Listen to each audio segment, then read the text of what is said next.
Hi guys, Mitch from JTA here. We're preparing for Hiroshi's class tomorrow, so we've been sharpening a lot of chisels, and I wanted to show you something that's really cool. Anton, who's a friend of JTA, sent this in to us a couple of weeks ago, and it is genius. This is a 3D printed sharpening and honing guide, and it all packs down into itself, but what it gives you is it gives you three options on a stop. Use a stop that will give you 30 degrees, you can move it to 28, 32. So it just so happens that our bench chisels are sharpened at 30, so we're going to keep that there. And I've been doing our 3mm bench chisels pretty much all day, feels like, and the results we get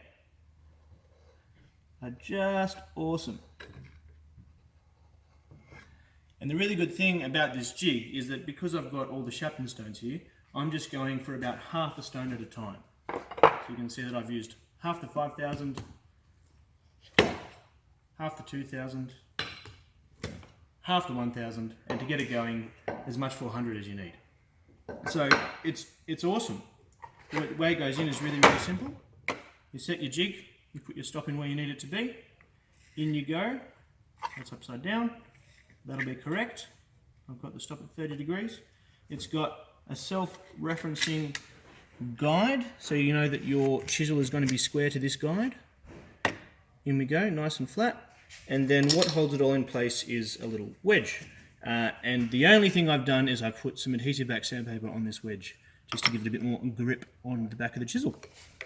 So we go, thin in the wedge first, in the back, line it up, and push. Like that. And that should be pretty firm. That double check for square, and then we can pull it out of its housing, and you have a jig that is set at 30 degrees and square. And it can be printed anywhere in the world, it can be made and sent. I think it's fantastic. Anyway,